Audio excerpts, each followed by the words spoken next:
Okay, guys, we'll give it a couple more minutes.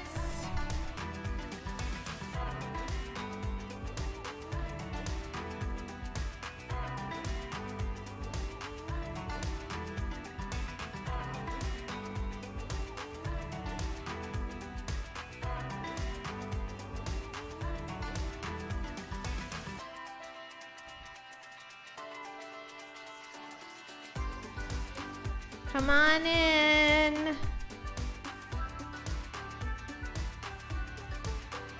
Come on in.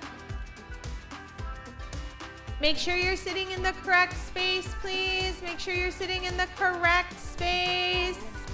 Come on in.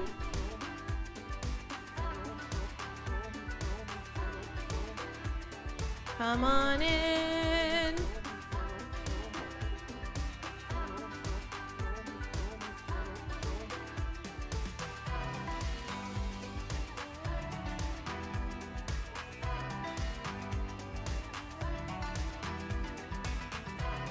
Okay, there's a lot of backup.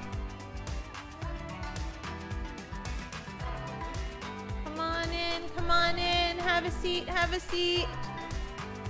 Okay, guys, please put away your phones. Please put away your phones. Put away your backup phones. Take out your headphones. Put away your phones, please. Take off your hoods. Take off your hats. You're inside now. Hoods and hats, hoods and hats. Hoods and hats and phones. Hoods and hats and phones. Good morning, everyone. Did you enjoy your 3-day weekend? Wow, I'm going to interpret that as you missed school and you would rather be in school. That's wonderful. Yeah, that's how I'm going to take that. Okay. Shh. So, why did we have off yesterday? What? Why did we have the day off? What day was it? Martin Luther King, right? It was Martin Luther King Day, okay? So I wanted today to acknowledge Dr. Martin Luther King, okay, and his impact on the civil rights movement here in the United States, but also throughout the world, okay? And so today I want to show you one of his most famous speeches, the I Had a Dream speech, okay? And let you understand the significance, you know, and the historical value of that speech, okay? That speech was made on August 28th, okay, 1963, on the steps of the Lincoln Memorial. The crowd that he spoke to that day was over 250,000 people gathered at the Lincoln Memorial to hear his I Had a Dream speech, okay?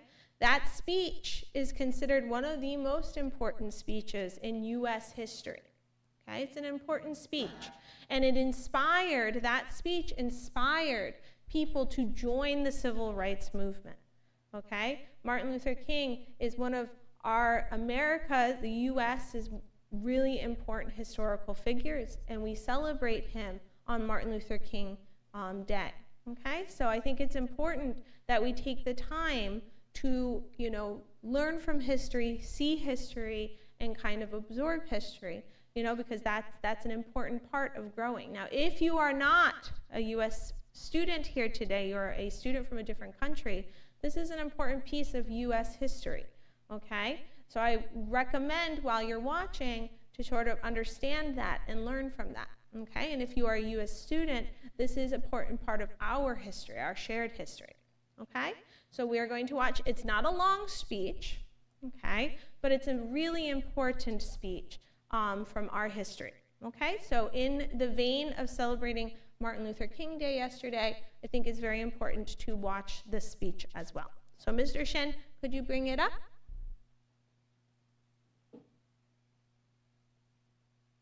Okay, put your phones away. Mr. Parentis, if you can shut the lights off. And this is Dr. Martin Luther King's I Had a Dream speech.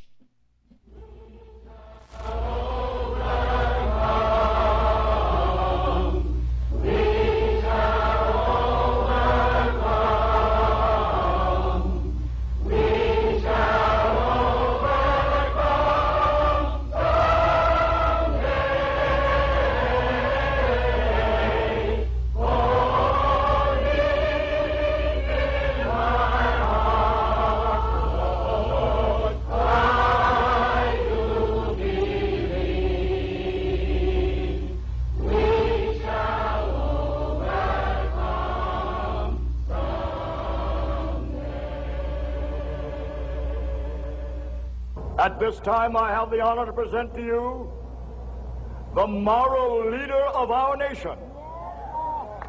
I have the pleasure to present to you Dr. Martin Luther King, Jr.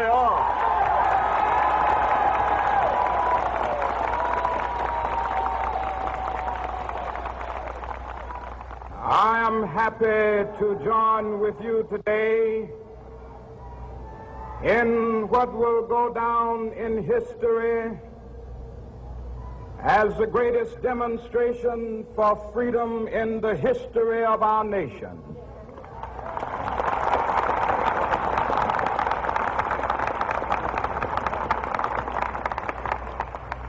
Five score years ago, a great American in whose symbolic shadow we stand today signed the Emancipation Proclamation. This momentous decree came as a great beacon light of hope to millions of Negro slaves who had been seared in the flames of withering injustice. It came as a joyous daybreak to end the long night of their captivity. But 100 years later, the Negro still is not free. 100 years later,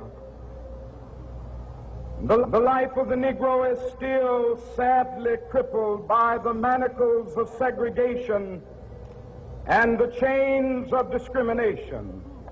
100 years later, the Negro lives on a lonely island of poverty in the midst of a vast ocean of material prosperity. 100 years later, the Negro is still languished in the corners of American society and finds himself in exile in his own land. And so we've come here today to dramatize a shameful condition. In a sense, we've come to our nation's capital to cash a check. When the architects of our republic wrote the magnificent words of the Constitution and the Declaration of Independence, they were signing a promissory note to which every American was to fall heir. This note was a promise that all men, yes, black men as well as white men, would be guaranteed the unalienable rights of life, liberty, and the pursuit of happiness. It is obvious today that America has defaulted on this promissory note insofar as her citizens of color are concerned. Instead of honoring this sacred obligation, America has given the Negro people a bad check, a check which has come back marked insufficient funds.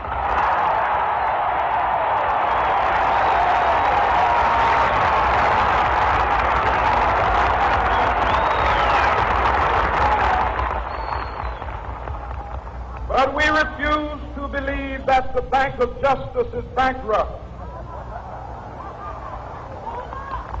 We refuse to believe that there are insufficient funds in the great vaults of opportunity of this nation.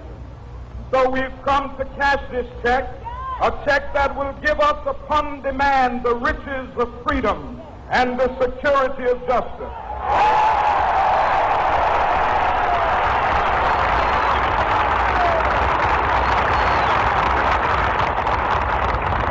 We have also come to this hallowed spot to remind America of the fierce urgency of now. This is no time to engage in the luxury of cooling off or to take the tranquilizing drug of gradualism.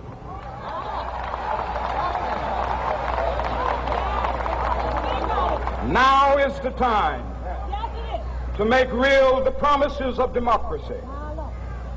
Now is the time to rise from the dark and desolate valley of segregation to the sunlit path of racial justice. Now is the time to lift our nation from the quicksands of racial injustice to the solid rock of brotherhood. Now is the time to make justice a reality for all of God's children. It would be fatal for the nation to overlook the urgency of the moment.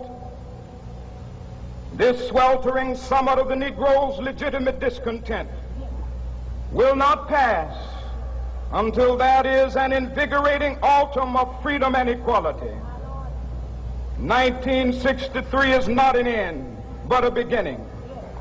Those who hope that the Negro needed to blow off steam and will now be content will have a rude awakening if the nation returns to business as usual.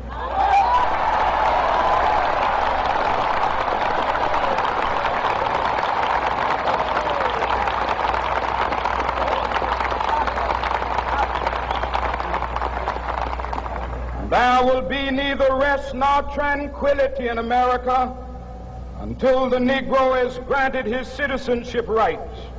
The whirlwinds of revolt will continue to shake the foundations of our nation until the bright day of justice emerges.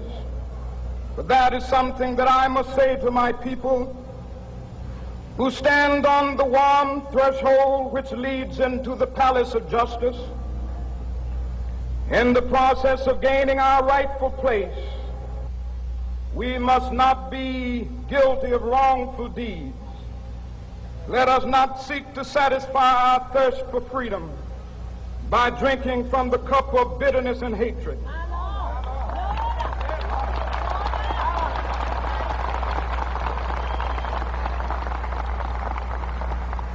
We must forever conduct our struggle on the high plane of dignity and discipline. We must not allow our creative protests to degenerate into physical violence. Again and again, we must rise to the majestic heights of meeting physical force with soul force. The marvelous new militancy which has engulfed the Negro community must not lead us to a distrust of all white people. For many of our white brothers, as evidenced by their presence here today, have come to realize that their destiny is tied up with our destiny.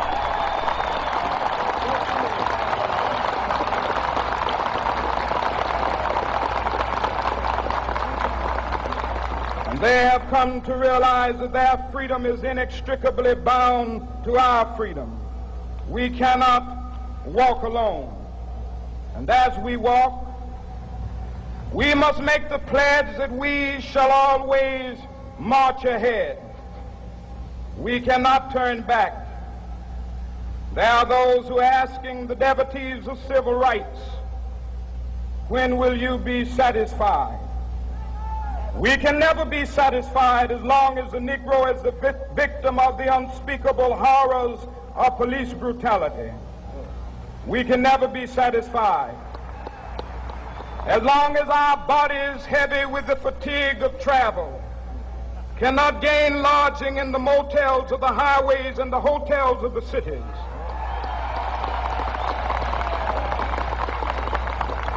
We cannot be satisfied as long as the Negro's basic mobility is from a smaller ghetto to a larger one.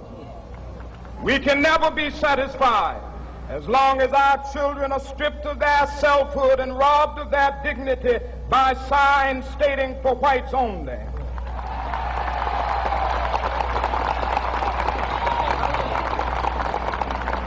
We cannot be satisfied as long as a Negro in Mississippi cannot vote and a Negro in New York believes he has nothing for which to vote.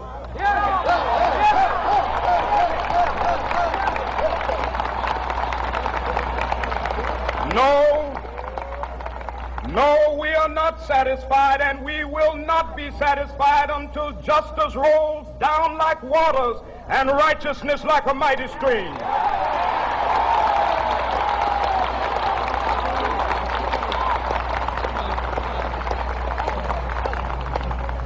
I am not unmindful that some of you have come here out of great trials and tribulation.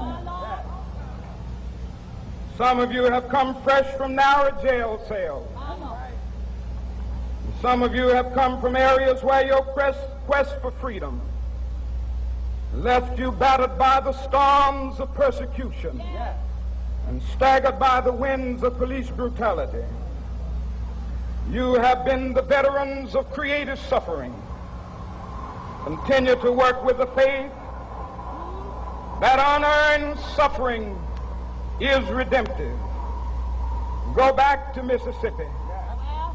Go back to Alabama. Go back to South Carolina. Go back to Georgia. Go back to Louisiana. Go back to the slums and ghettos of our northern cities. Knowing that somehow this situation can and will be changed. Let us not wallow in the valley of despair. I say to you today, my friend,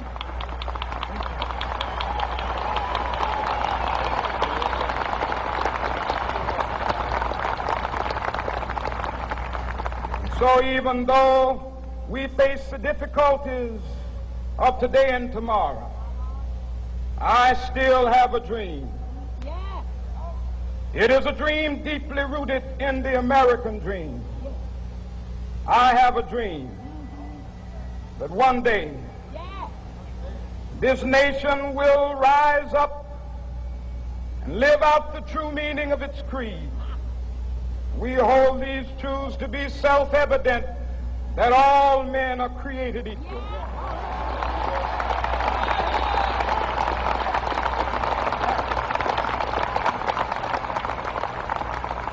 I have a dream that one day on the red hills of Georgia, the sons of former slaves and the sons of former slave owners will be able to sit down together at the table of brotherhood. I have a dream that one day even the state of Mississippi, a state sweltering with the heat of injustice, sweltering with the heat of oppression, will be transformed into an oasis of freedom and justice. I have a dream that my 4 little children will one day live in a nation where they will not be judged by the color of their skin, but by the content of their character. I have a dream today.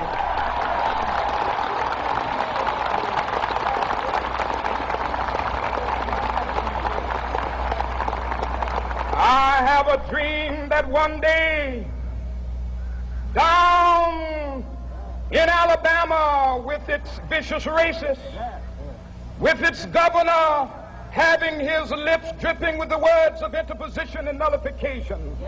One day right there in Alabama, little black boys and black girls will be able to join hands with little white boys and white girls as sisters and brothers. I have a dream today.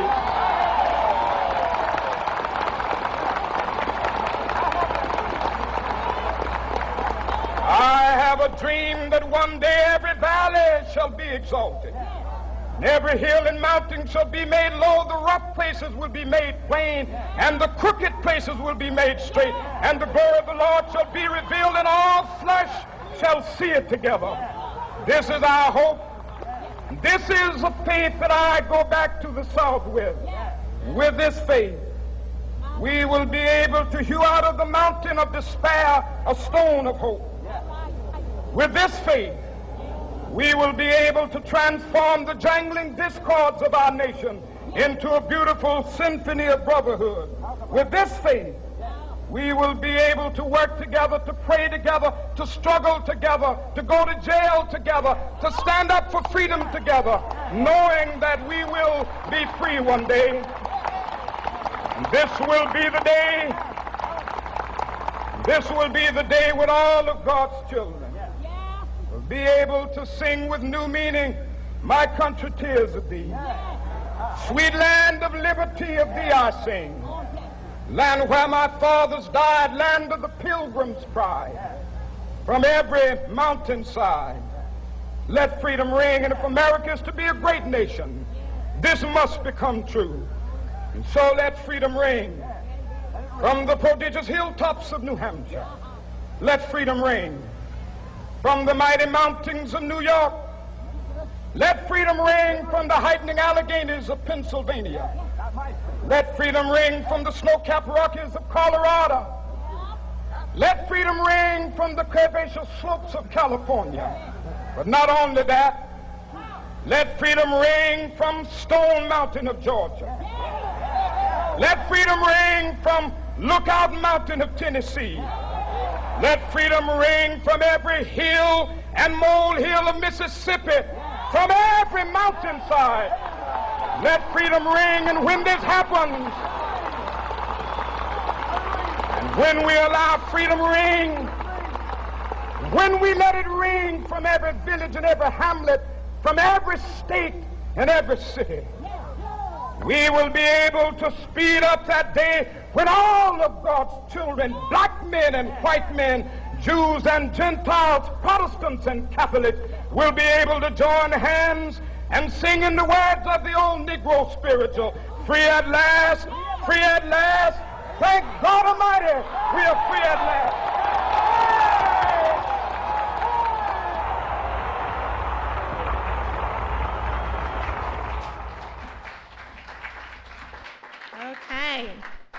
Okay, guys, so again, we have sources like this that can show us history and can give us the experience and plug us into these pretty important historical moments, okay? So I really encourage you. I know sometimes we're so distant from it, right? It happened so long ago. We're so distant from it.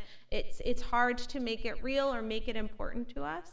But these types of moments have created the world around us. So it's important to, take time and invest in seeing these types of things, hearing these types of historical moments, and learning from it and applying it to your own lives, okay? So, we had off yesterday. I'm sure many of you slept in. I hope some of you did homework, and you enjoyed a day, right? But that day came because someone decided to step up, and fight for something. So I want you guys to just feel that and hear that, okay? So a couple of announcements before I let you go. Dorm students, we will have a dorm meeting on Thursday at 3 o'clock. We have not had a dorm meeting in a long time, so Thursday, 3 o'clock, be at the lecture hall. Again, this is the first time I'm telling you, so I will tell you 10 times. I'm going to count down 10 times. I'm going to tell you. Thursday, 3 o'clock, lecture hall, please, dorm students. Then this Friday, we will have a drama day, Okay? If you are a drama student or a stagecraft student, you will know what that means. Everyone else, it doesn't apply to you. Okay? So don't worry about it. So if you're like, what's a drama day? That means it's not your day. Okay? If you're a drama student and you're going, what's a drama day? Then that's a problem. Talk to Mr. Schwartz. Also, because we really just love to complicate things, on Friday we also have no Wheeler. Okay, so Mr. Keiss will make announcements as we get to Friday where you're going to go, but just keep that in mind, no Wheeler on Friday. Any other announcements from teachers? We're okay? Everyone's good? Okay? Okay, everyone, if you're a lower classman, put your